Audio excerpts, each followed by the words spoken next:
బైబిల్లో మీరు చూసారా? 7 సంఘాలకు దేవుడు ఉత్తరాలు రాస్తున్నప్పుడు దేవుడు ఏం చెప్పాడో తెలుసా? నీ సహనము నాకు తెలుసు, నీ ప్రేమ నాకు తెలుసు, నీ క్రియలు పూర్వము కంటే ఇప్పటి క్రియలు అధికమైనవని నాకు తెలుసు. పాపిష్టి మనుషుల మధ్య నువ్వు నివసిస్తున్నావు, అయినప్పటికీ నీ సాక్ష్యాన్ని కాపాడుకున్నావు అని నాకు తెలుసు. 7 సంఘాలను మీరు చూడండి, 6 సంఘాలను యేసుక్రీస్తు మెచ్చుకున్నాడు. ఆయన భర్త, సంఘము భార్య. యేసు మెచ్చుకున్నాడు. అవన్నీ చదివించే సమయం నాకు లేదు, కానీ ప్రకటన గ్రంథము తర్వాత వెళ్ళి చూడండి, 2వ అధ్యాయం నుంచి సంఘాలకు దేవుడు రాసిన ఉత్తరాలు ఉంటాయి. ఉత్తరాల్లో 6 సంఘాలను ఆయన మెచ్చుకున్నాడు. దయచేసి భర్త, భార్య ఆయా సమయాల్లో నీ భార్యను, నీ భర్తను మెచ్చుకో.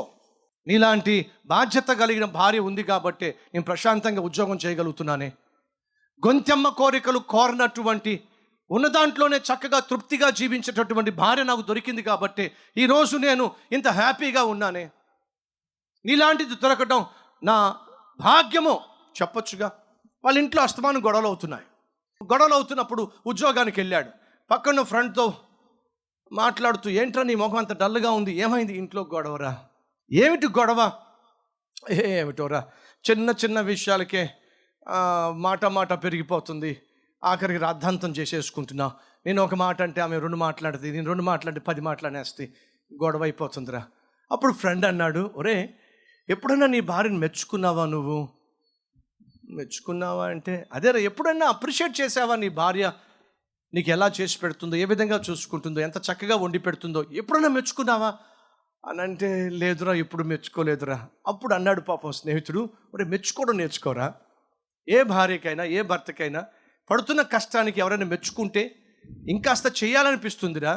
నీ భార్య చక్కగా వంట చేస్తుందని చెప్పి అన్నావు, మెచ్చుకోరా మనస్ఫూర్తిగా. అలా మెచ్చుకుంటే ఖచ్చితంగా భార్య మనసులో మార్పు వస్తుందిరా అని చెప్పంటే పాపం వీడు, నిజమే కదా, ఎంత కష్టపడినా ఎప్పుడు నా భార్యను మెచ్చుకోవాలా, ఈరోజు వెళ్ళి మెచ్చుకోవాలి అని చెప్పి పాపం 1 గంట ముందే పర్మిషన్ పెట్టేసి ఇంటికి వెళ్ళిపోయి స్నానం చేసేసి రెడీ అయిపోయి 7 గంటలకల్లా వచ్చి భోజనం డైనింగ్ టేబుల్ దగ్గర కూర్చున్నాడు. చక్కగా కర్రీస్ చాలా ఉన్నాయి, వేసుకున్నాడు, నోట్లో పెట్టుకొని తింటున్నాడు. అప్పుడు అన్నాడండి, ఏమని తెలుసా? అబ్బా, ఇంత రుచికరమైన కూరలు నా జీవితంలో ఇప్పటి వరకు ఎప్పుడూ తినలా, అద్భుతమైన రుచికరమైన వంట అని చెప్పి వంటగదిలో చూశాడు. అప్పుడే ప్లేట్లు క్లీన్ చేస్తుంది భార్య. ఒక ప్లేటు క్లీన్ చేసి భర్త ముఖానికేసి కొట్టింది. ఏమీ అర్థం కాల, ఇదేంటండి, వాడేమో మెచ్చుకోమన్నాడు, నేనేమో మెచ్చుకున్నాను, నా భార్య ఏమో ప్లేట్లు విసురుతుంది, ఏమిటి ఇది మిస్ఫైరు? ఏం అర్థం కాల, విసురుతా ఉంది. ఎందుకే మెచ్చుకుంటే ప్లేట్లు విసురుతావు, ఏమైందే నీకు? వచ్చి అంటుంది, పాపిష్టోడా, 10 సంవత్సరాలుగా రెక్కలు ముక్కలు చేసుకొని వండి పెడితే నీకు నచ్చలా. ఈరోజు మధ్యాహ్నం నాకు ఒంట్లో బాగోక పని మనిషిని వండమని చెప్పంటే అది వండి పెడితే ఇప్పుడు దాకా నువ్వు ఇలాంటి రుచికరమైన భోజనం చేయలేదా? పాపిష్టోడా, పని మనిషి వండిందే నీకు నచ్చిద్దిరా. పాపం ఆ విషయం పాపం వీడికేం తెలుసు? పని మనిషి వండిన సంగతి తెలియక పాపం మనోడు తెగ మెచ్చేసుకున్నాడు. భర్తలు జాగ్రత్త, మెచ్చుకునేటప్పుడు కాస్త చూసి మెచ్చుకోండి, ఆలోచించి మెచ్చుకోండి. భర్త కావచ్చు, భార్య కావచ్చు, బిడ్డలు కావచ్చు, అస్తమానం తిట్టకండి, అస్తమానం నిష్ఠూరపరచకండి. ఆయా సందర్భాల్లో ప్రేమతో భర్తను కానీ భార్యను కానీ మెచ్చుకోండి.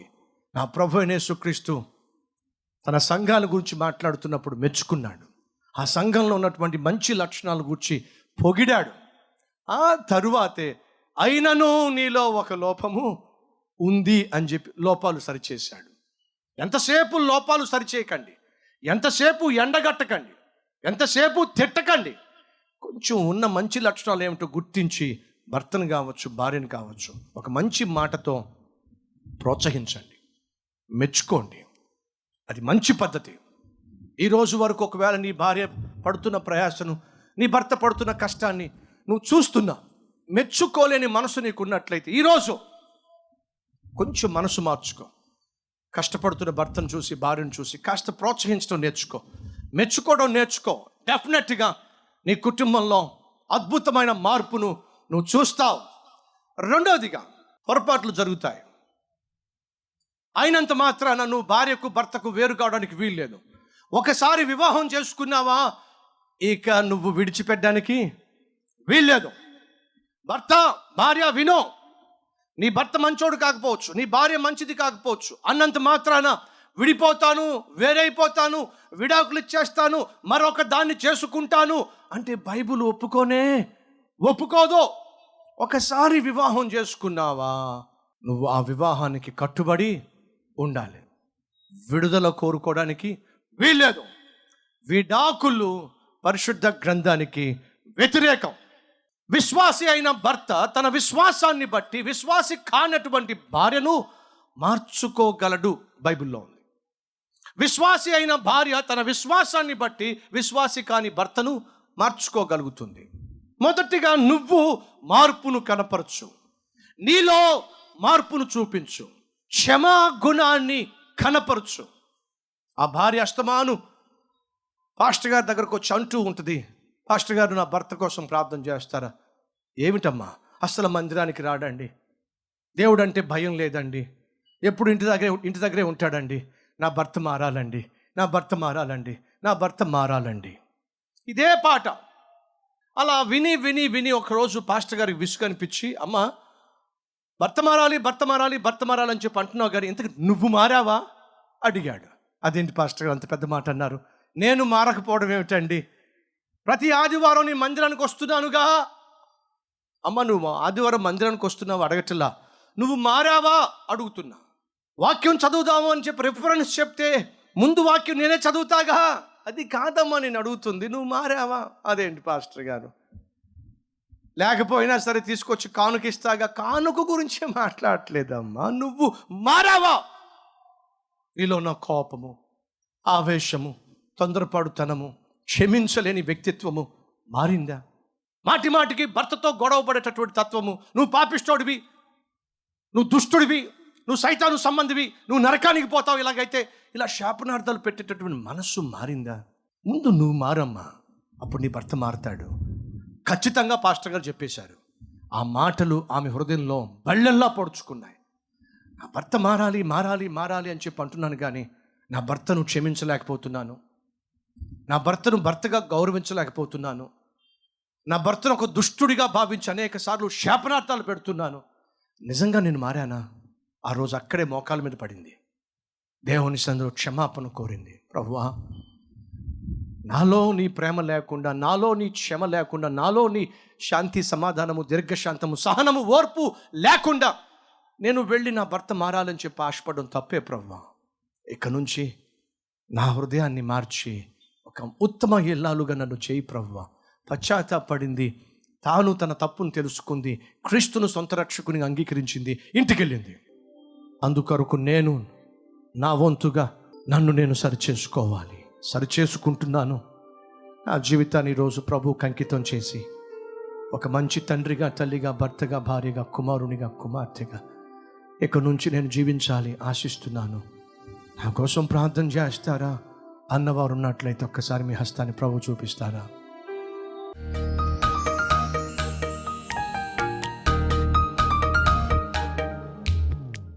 పరిశుద్ధుడు అయిన తండ్రి, చేయి చూపిస్తున్న ప్రతి ఒక్కరూ ఒప్పుకుంటున్నారు నాయన, కుటుంబ వ్యవస్థను సైతాను విచ్ఛిన్నం చేస్తూ ఉంటే నిస్సహాయ స్థితిలో ఉండిపోయాం. క్షమించు నాయన, మా బలహీనతలేమిటో, లోపాలేమిటో సూటిగా స్పష్టంగా బయట పెట్టాం. ఈ లోకంలో అన్ని వ్యవస్థల కంటే కుటుంబ వ్యవస్థ బహు విలువైనదని, శ్రేష్టమైనదని, ఆ కుటుంబ వ్యవస్థను విచ్ఛిన్నము చేయడానికి సైతాను కంకణము కట్టుకున్నాడని, వాడికి లోబడితే కుటుంబం బజారున పడుతుందని గ్రహించావు నాయన. ఇప్పటికీ అనేక సందర్భాల్లో వాడికి లోబడిపోయి, శరీరానికి లొంగిపోయి కుటుంబాన్ని విచ్ఛిన్నం చేసుకున్నామయ్యా. క్షమించు ప్రభువా, మమ్మును క్షమించు.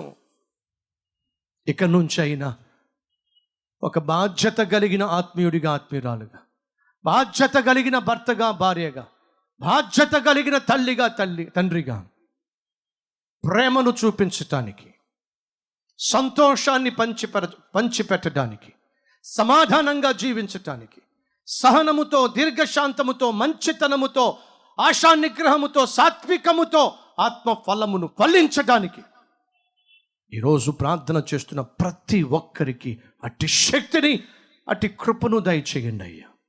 యేసు నామం పేరట వేడుకుంటున్నాం తండ్రి, ఆమేన్.